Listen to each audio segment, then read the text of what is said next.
طيب قلنا واحد عنده MI انتيرو MI اتعمل له ستنت من 4 أسابيع، دلوقتي جاي ب اكسرسايز انتوليرانس، وعنده بيزل كريكلز وسكلتيشن، وعنده سويلنج في البوث انكلز.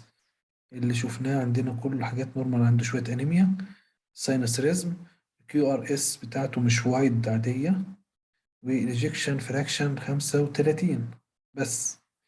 which of the following the next intervention for his heart failure؟ هو بياخد بيتا بلوكر وبياخد ايس، نديله سبيرونولاكتون ولا ايه رأيكم؟ او ابليرونين.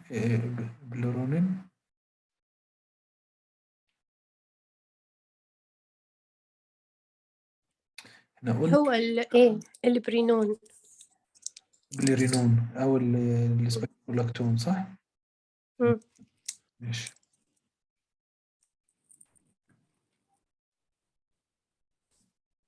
مظبوط، هو mineralocorticoid receptor antagonist that does not share the same adverse event profile زي بتاع السبيرونولاكتون، قصده على الجينيكوماستيا، painful جينيكوماستيا with respect to estrogen metabolism. طيب it is indicated for heart failure symptom post MI in patient who have been optimized with beta blocker و ACE inhibitor therapy where ejection fraction أقل من 40% in post myocardial infarction population heart failure. ماشي. الإبرينوتش هو 15 بيقلل المورتاليتي، برضه من ضمن الحاجات اللي بتقلل المورتاليتي طبعا. طيب ماشي.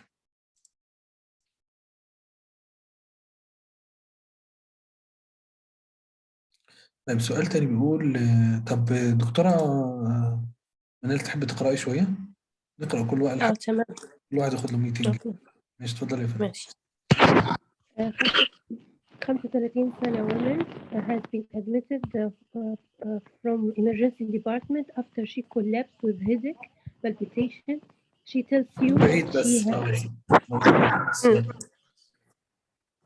35 سنة woman admitted to emergency department after collapse with headache and palpitation. She tells you that she has suffered worsening headache over the past few months.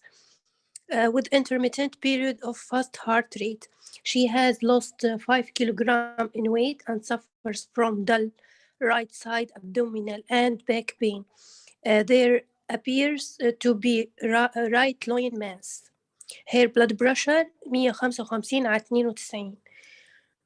HB 10 لو، WBC كويس، البليتلت كويس، الصوديوم كويس، بوتاسيوم lower limit، الكرياتينين شوية هاي 125. كان عندها هيدك وجت بكولابس.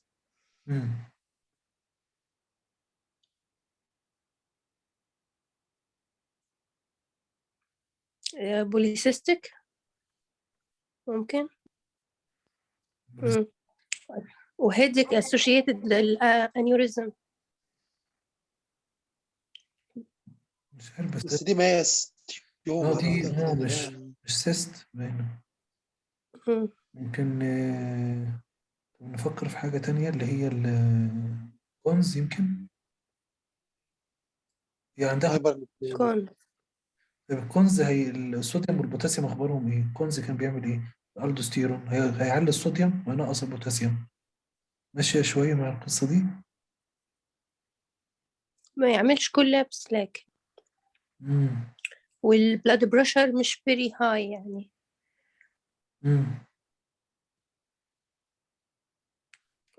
بس كان عندها بالبيتيشن. ممكن في كروموسيتوما. ممكن في نكروموسيتوما برضه.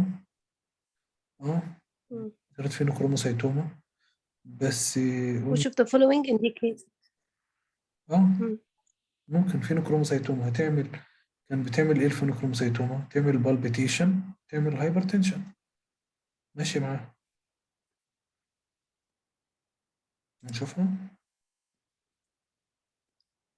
عنده ويت لوس هو مش عارف. في كروموسيتوما.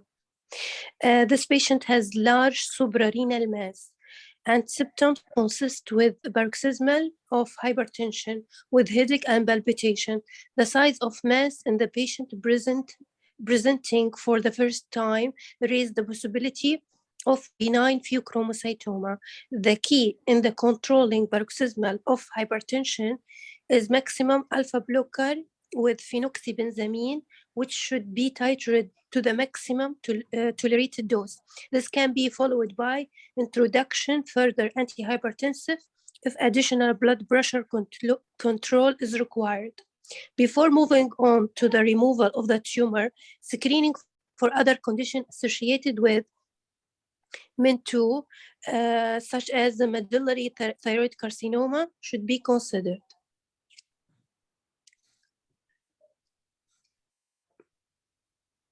يعني قبل السيرجري I have to rule out other association.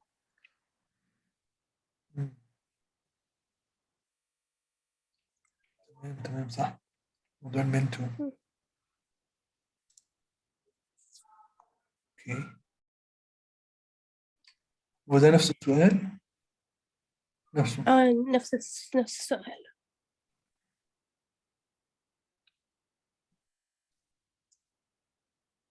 74 سنة man is admitted to the emergency department with exacerbation COPD. He has been unwell at home for 3 days and has been his rescue corticosteroid. He smoked 5 cigarettes per day, lives in Bangalore, and can only walk 50 meters on the flat. He takes high dose budesonide and formoterol inhaler. His temperature 37.9, blood pressure 138 على 89, كويس البلس كويس بس عنده atrial fibrillation. He has poor air entry, bilateral wheeze on auscultation. His chest, big expiratory flow rate 167. And has not improved after 13 minutes of back-to-back nebulizer. He has been given intravenous corticosteroid.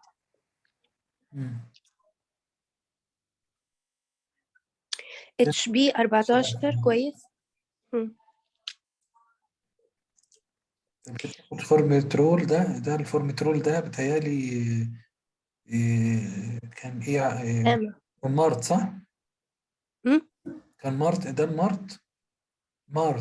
المارت لأن هاي دوز بودسونايد and formoterol. يعني هنا مفروض يدخل التايتروبيوم. لا COPD. بس نضيف اكسبيرتور فلوريت.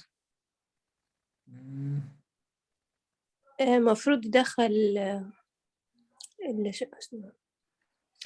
long acting هنا البي سي او 2 البي اتش لو والسي او 2 هاي. نون انفيزيف قلنا من 25 ل 35. مظبوط. intubation نون انفيسيف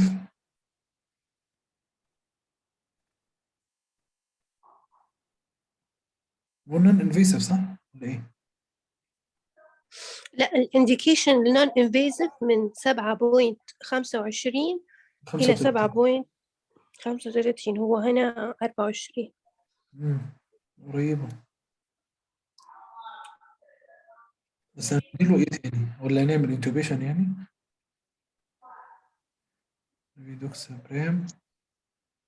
دوكسابرام ده في حالة النون انفيسيف ان افايلبل.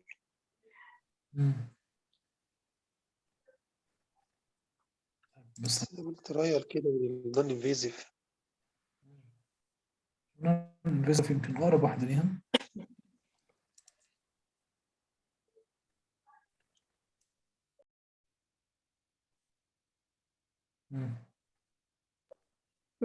Non-invasive. This patient has hypercapnic respiratory failure despite optimized nebulizer therapy and pre-treatment with corticosteroid, which being at home. Carbon dioxide retention lead to respiratory acidosis, which in itself promote respiratory muscle weakness and can drive further retention of carbonic dioxide, and ultimately more advanced respiratory failure and death. Invasive ventilation is best avoided here, given the weaning can be very challenging in the patient with end-stage COPD and poor functional states. According to the British Thoracic Society guideline, however, the patient is stable for non-invasive ventilation, which is thought to be the most effective when pH is just below normal range من 7.25 إلى 7.35. This can reverse inevitable deterioration in carbonic dioxide retention and improve the outcome. يبقى اصلا invasive ventilation مش كويس ليه؟ ينفعوا non invasive. اوكي. سؤال تاني ده اللي هو نفسه. هو نفسه.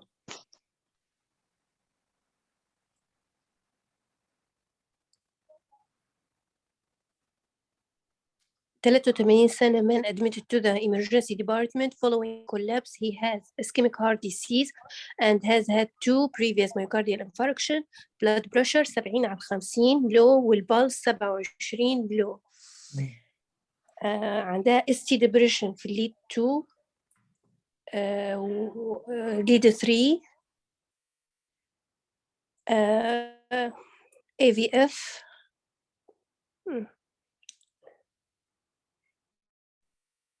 V1 T inversion. inferior قصدك ان وهي اللي عامله البلوك ده.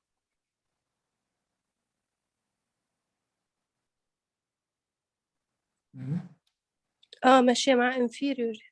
Which of the following most likely diagnosis؟ بروجادا هي مش بروجادا لا.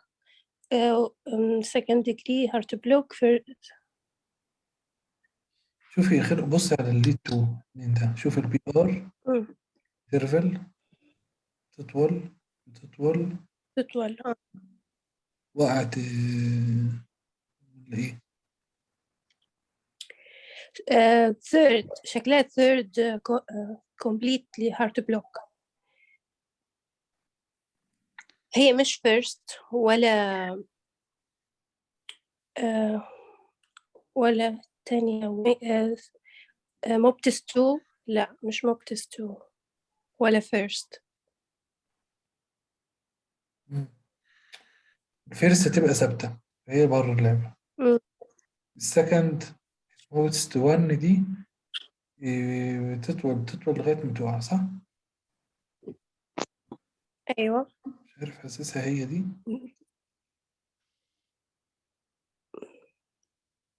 أوكي هي ممكن تكون موبتس 1 نبص عليها. أو third تكون dissociation between ال P and QRS. third degree heart block. طيب نشوف ليه بقى.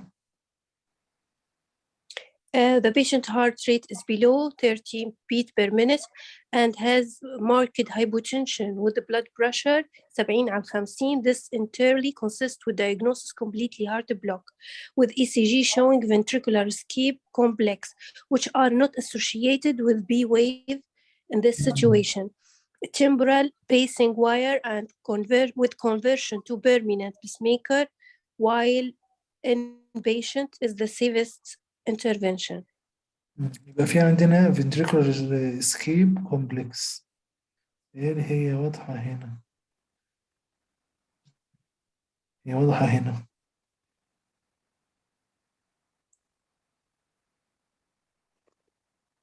هنا.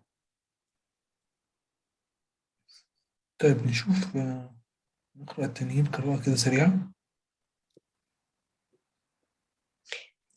first degree heart block بتكون PR interval أكتر من 0.2 أو أكتر من 200 but where the B wave is followed by normal QRS it does not therefore the fit with ECG shown here.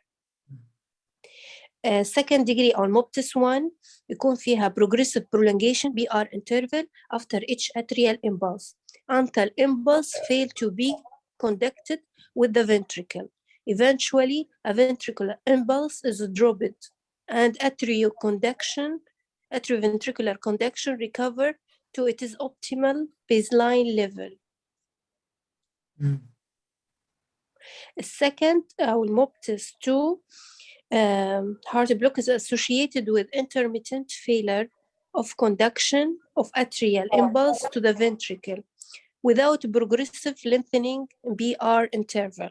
The ratio between conducted and non-conducted impulse may vary, and both 3:1 or 2:1 are the commonly identified. MOPTIS 2 heart block often progression to completely heart block and associated with Stock-Adams attack. طيب سؤال تاني.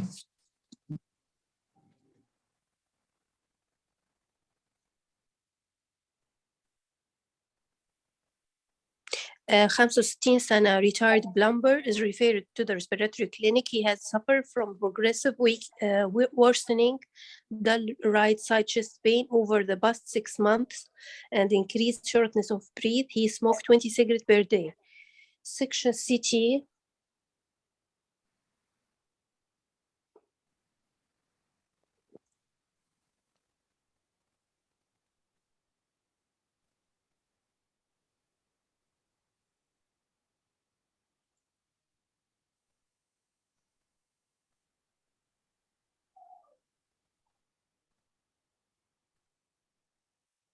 غريبة السيتي دي هوا ده ولا ايه ده؟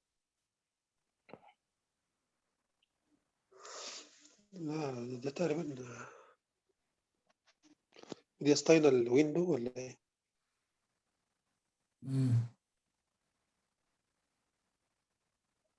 طب ده ايه ده؟ ده شكله سيستك، حاجة سيستك كده فلويد.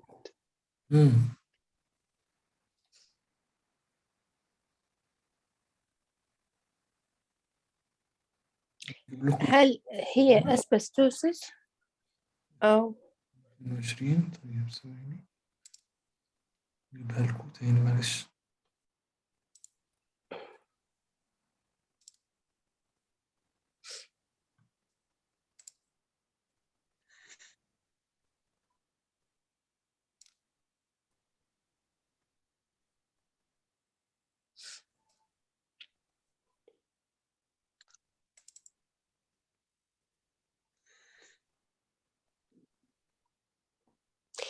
هل هي asbestosis ولا bronchial carcinoma ولا COPD ولا mesothelioma ولا right heart failure؟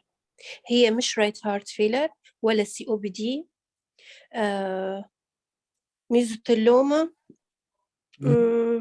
ممكن أو bronchial carcinoma. هي البلمبر بتزيد الريسك للأسبستوسس. وايه ده الابيض ده اللي هنا ده؟ فين؟ البلورال بليك دي ده الريبس ده. ده ريبس ده ماشي ده. لا تحت هنا شوية في النص في حاجة بيضاء.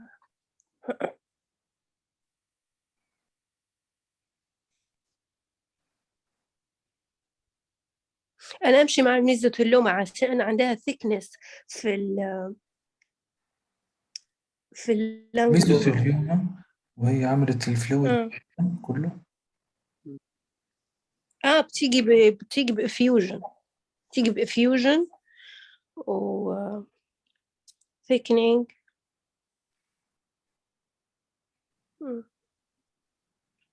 تمام.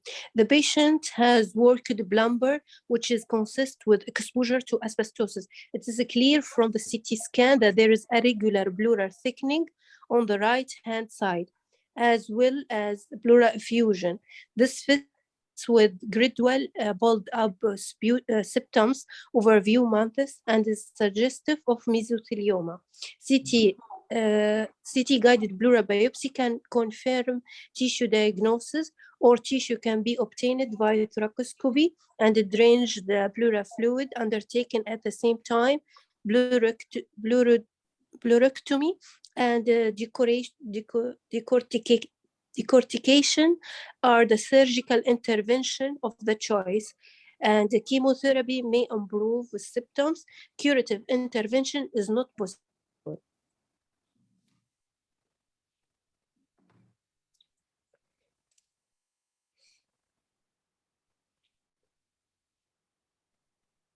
women has fever and rash is feeling increasing and well over the past 48 hours. She started course of amoxiclav some 3 days early for sore throat. She is unusually well, and her only medication oral contraceptive pills. Her blood pressure 138 على 84 والبلس كويس. Temperature 38. You confirm the presence of macropapillary rash.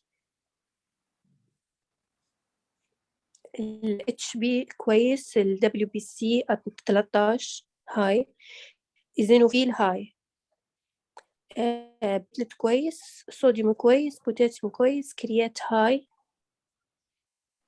بروتين 1 بلس، اليورين بروتين 1 بلس والبلاد 2 بلس.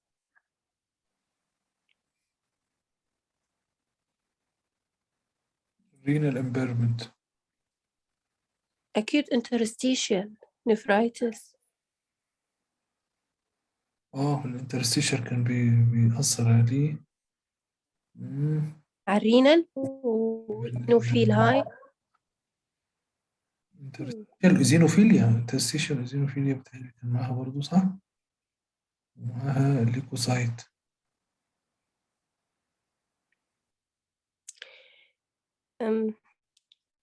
طيب نشوف. ممكن تكون فاسكولايتس ولا لا؟ لا شوية بس.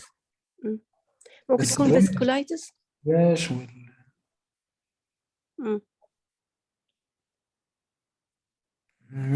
كان عندها سور ثروت، واخذت من المضاد الحيوي اللي حصل انترستيشن نفرايتس. وبعده حصل الماكيو بابيلاري راش. هي ماشية مع الانترستيشن.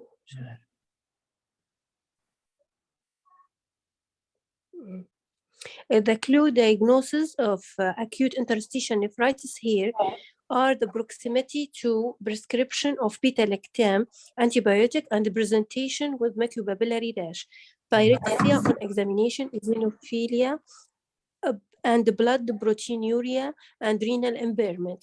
Acute interstitial nephritis can also be seen with non-steroid NSAID use with the human immunodeficiency virus and Epstein-Barr virus. In this case, withdrawal of antibiotic is the crucial next intervention. Corticosteroid may be useful in some patients.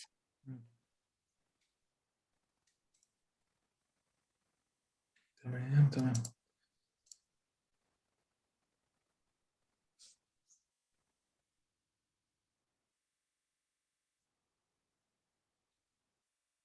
45 سنة man who is undergoing chemotherapy for lymphoma is brought to the emergency department by his partner with increasing confusion, drowsiness, headache. He was apparently well until 4 to 5 days early. His temperature 37.8 والblood pressure كويس والpulse كويس. Headache. He has headache and neck stiffness, word finding difficulties, obvious short-term memory loss. Investigation HB 10 ال WBC 7 كويس، البليتلت كويس، الصوديوم لو، البوتاسيوم كويس، الكرياتينين كويس، السيري اكتيف بروتين 59 هاي.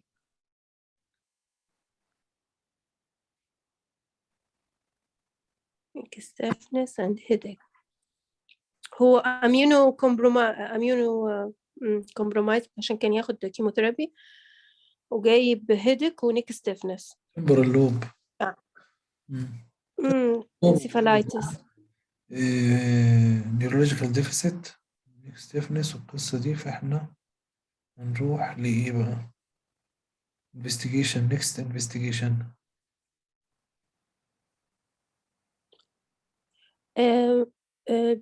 هيربس سمبلكس. هيربس اللي كان بيعمل انكفالايتس، دي أعراض انكفالايتس. وجي في التمبرال. بيجي في التمبرال بالظبط.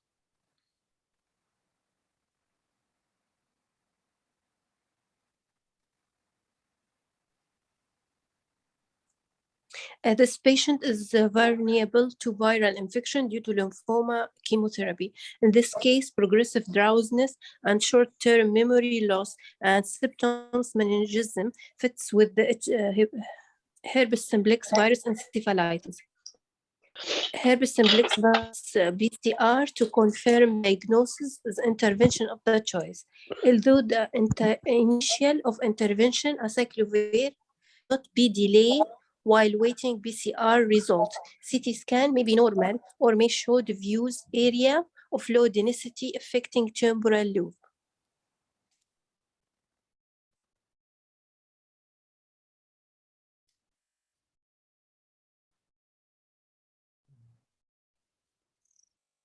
about 30 سنة women present to the emergency department with the macroscopic hematuria. She is currently treated with the cyclophosphamide-based regime for lupus nephritis. Her blood pressure كويس, البلس كويس. She has suprapubic tenderness, شكلها cystitis. HB9. عندها بلاد في اليورين 3 بلس وبروتين 1 بلس. كرياتينين هاي. الحاجة اللي reduce الهيماتوريا مع السايكلوفوسفامايد هي سيستايتس صح؟ كان بيعمل هيموراجيك سيستايتس. علاجه بإذن ثواني.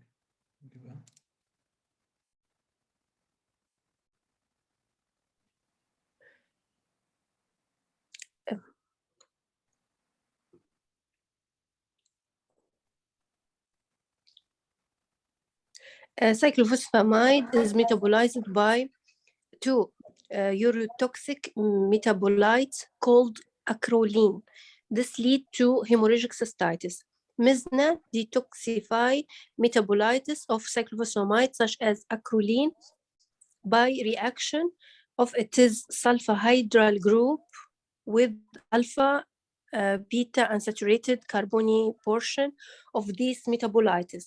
Both oral and intravenous IV formulation of Misna are available, and when cyclophosphamide is given as an IV bolus, Misna is given as 400 milligram divided dose over 8 hours.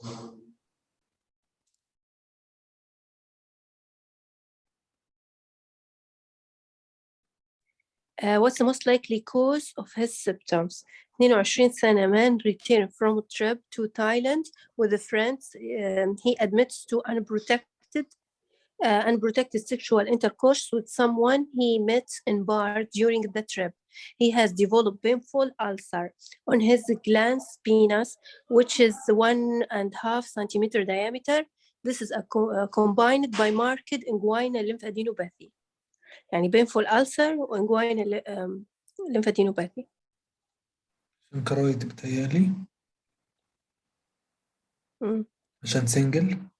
لو مالتيبل كان هيبقى هيربس سمبلكس. الاثنين دول اللي بينفول. سيفيلس وكلاميديا بتهيألي كانوا بينلس. يعني هو انجوينال دي رير ومش عارف ظروفها ايه، بينلس ولا ايه.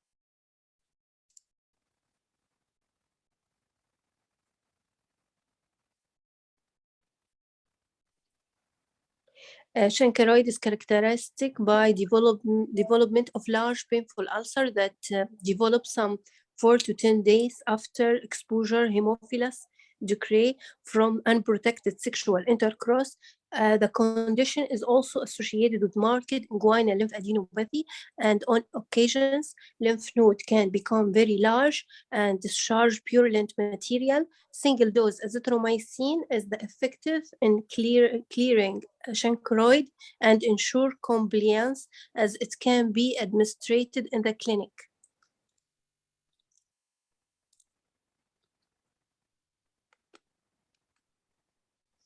59 سنة, old man who suffered an anterior myocardial infarction some 6 weeks early, present to the clinic for review. He has residual symptoms of heart failure since his admission. Current medication for diabetes include metformin. His blood pressure كويس والبلس كويس, there is minor pitching edema on both ankles. ال HP كويس وال WBC كويس, البليتلت الصوديوم كله كويس. ال HbA1c high. Which of the following جلوكوز كنترول افضل حاجه بتوع الهارت فيلير سي ال تي صح؟ امبيجلافازون. الامبا والكانجلافلوزين وبالتالي دول الدابا والامبا هو اول واحد دول دابا ينفع في الحالتين السكر وفي الفيلير.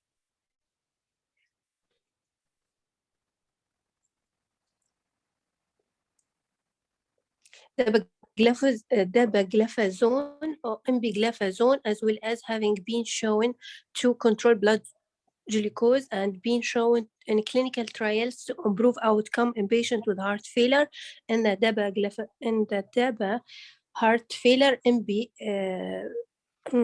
regulate study, respectively, they have shown reduction in both cardiovascular death and episode of symptomatic heart failure. Compared to the other options, sodium glucose co-transporter inhibitors, therefore the most appropriate intervention for patients with heart failure. يعتبر دلوقتي من ضمن الحاجات اللي بتقلل المورتاليتي في الهارت فيلير.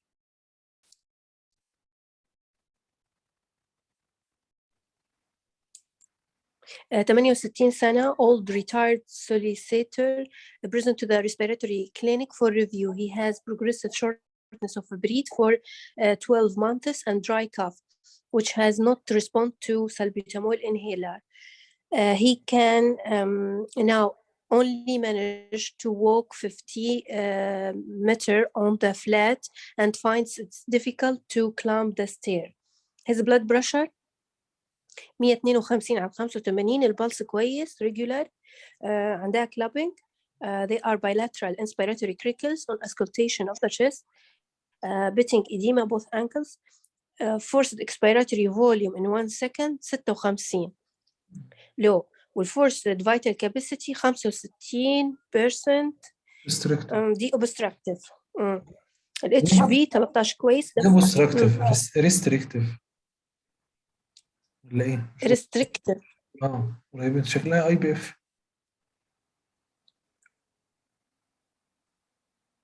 تمام. مع WBC كويس وال HP كويس, السيري اكتف 42.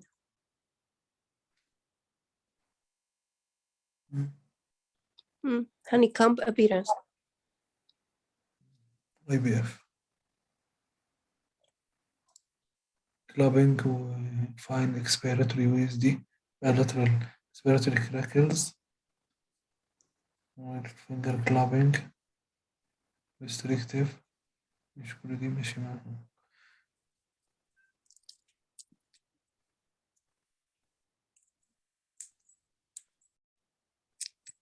نعدي. اوكي عدي. البرفينيدون طبعا بيستخدم، والدينيب ده برضو جديد برضو بيستخدم، ودول اللي بيستخدموا تمام. وعندنا برضو اللانج ترانسبلانتيشن، بس اللانج ترانسبلانتيشن ده صعب قوي، فهم دول اللي ايه دايما مستخدمين. كان زمان بيستخدموا مش عارف كورتيكوستيرويد وكان ايه تاني، ووجدوا ان هو ما بيعملش حاجة، هو ده اللي بيعمل بس.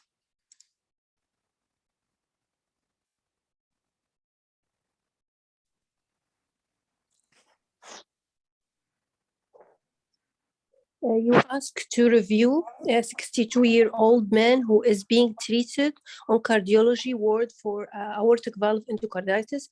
Blood culture have revealed Staphylococcus aureus. He is suffer from severe back pain at the top of his back, which is so bad that currently feels unable to move. He has no neurological deficit.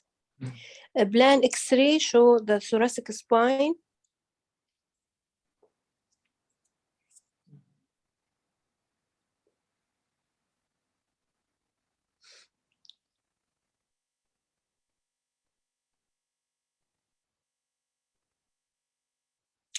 Which of the following most likely diagnosis؟ شكلها دخلت في ديسكايتس يعني.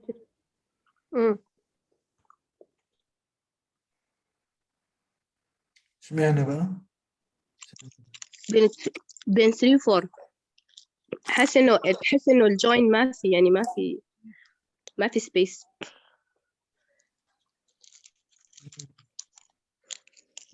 تمام.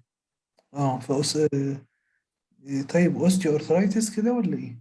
جوينتس ما في. لا هي الهيستوري شورت مش اوريورس ستاف اوريورس. عندك history of infection ستاف اوريورس. اوريوس كلتشر. نمشي مع انفلاميشن يعني انفكتيف.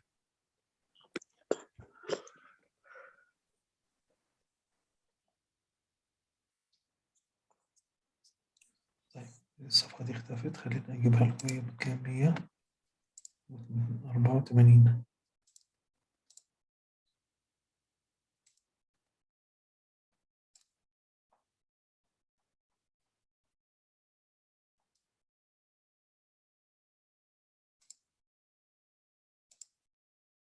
فعلا infective meningitis. ماشي. The patient has Staphylococcus endocarditis with aortic valve involvement confirmed. The X-ray image show as isolated disc space narrowing between T3 T4 while the height of vertebra is maintained. This fits with diagnosis infective discitis, most likely because of hematogenous spread from valve infection. MRI is the investigation of the choice, and this can be used to guide potential surgical debridement. معلش نبص عليها تاني كده بس بالهيرة.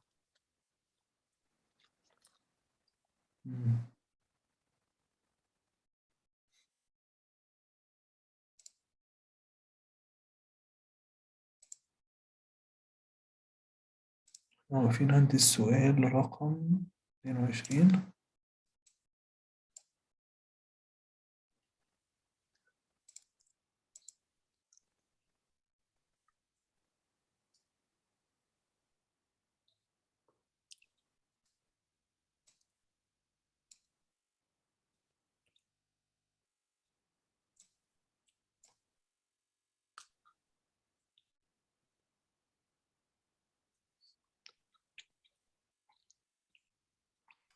Uh, 54 سنة old women present to the emergency department with acutely swollen left big toe. She say it's come on overnight and she is unable to mobilize due to pain in her foot. She has hypertension for which she takes amlodipine and she is currently taking apixaban for unprovoked DVT.